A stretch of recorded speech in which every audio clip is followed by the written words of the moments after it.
I made 167k gold in less than 26 minutes per day lazy farming. So today let's check out this new series of lazy gold farming where I am going to be exploring the ins and outs on how to make gold each and every day, putting little to no effort in. So that being said, let us begin. The general purpose for this is to literally do this in the most minimal amount of time possible in order to extract the most amount of gold value and then gain regular sales and regular gold each and every day. This is a composite of different types of gold farms that take little to no time, and it doesn't go alongside the conventional way of gold per hour. This is more on the lines of like 17 to all the way over to like a few seconds of a gold farm in order to actually gain a load of gold. So that being said, I grabbed 8 of my alts. Yes, I am using alts. You can use this solo, but this will take you a little bit longer in order to do. Though that being said, this is the basic setup, and every single week we'll be going over all of this. For my druid, I sent her all the way over to Vashir, and what she'll be actually swimming around and doing each and every day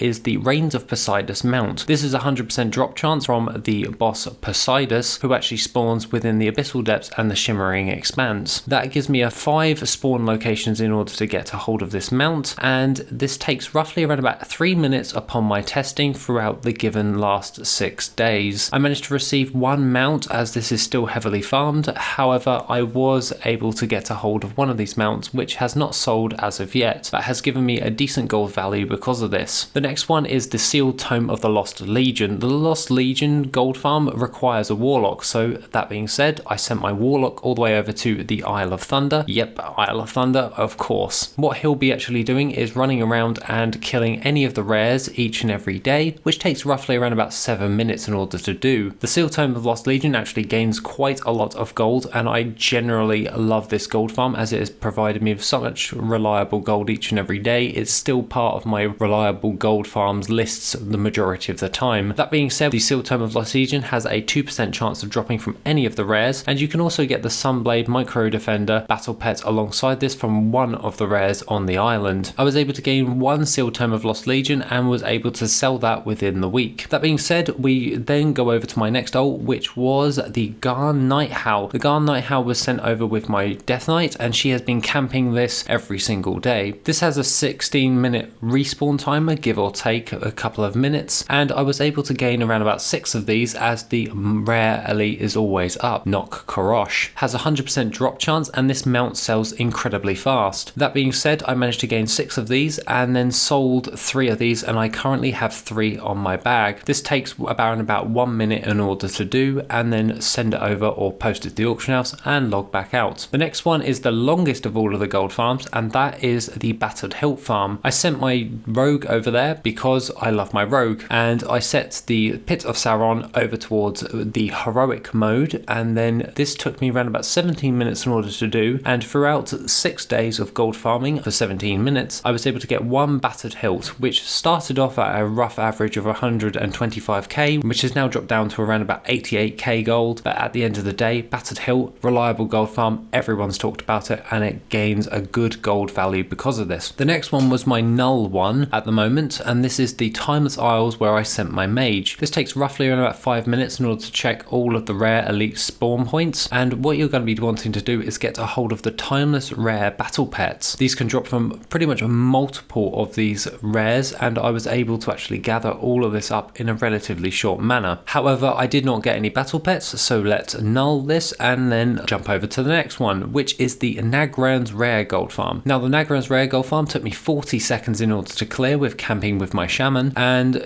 I was able to get 2 of the Mana Fiend battle pets, which can sell on the auction house for a decent amount of gold, and other than that has not sold as of yet. But me doing this farm throughout the years, I know that these battle pets sell, and therefore I will keep doing this for 40 seconds, and it was roughly around about 7k gold for 40 seconds each and every day. That being said, the Tanaan's rare one is the one that I did on my warrior, and I actually managed to get 3 of these Crush and Thrusher toys from the Tanaan rares within the Tanaan jungle. I actually managed to sell one of these for around about 10k, which is around about 9,000 something odd gold, and that being said, I have another 2 in my bags, and this took me around about 50 seconds in order to do. The next one is the Blasted rares, and the last one on our list, and that is running around and killing all of the rare elites within the Blasted lands. This gives us little quests quest items that you can give it over to one of the NPCs within the zone. However, I was actually selling the quest items in fact on the auction house. This takes me around about 4 minutes in order to do, and I got multiple of these and sold multiple of them as well. That being said, that was the setup of the beginning of this new series. Done a complete spreadsheet in order for anyone to look over, which is currently on the Patreon, and also Worth It has been updated, so the looting lag when farming dungeons has actually been done up for pretty much everyone. So please feel free to jump over towards Worth It for the update, as this will help you with gathering up gold farm loot very fast. That being said, our total time was 26 minutes and 10 seconds in total for each and every day of farming for over those 6 days, and the total value which I've currently got on the auction house is 127k. The total gold we've received throughout the 6 days is 40k liquid gold that we've got in our bags right now, and overall total for everything is 167k gold farmed in 26 minutes and 10 seconds per day for the last 6 days. This is very good in order to make some reliable gold, and we're going to be expanding this in a new series of lazy gold farming. Alongside that, I am looking forward to in order to doing this, and hopefully you guys can follow along and make some lazy gold. Other than that, guys, have a wonderful rest of the day, and I shall see you in the next video, which will be soon.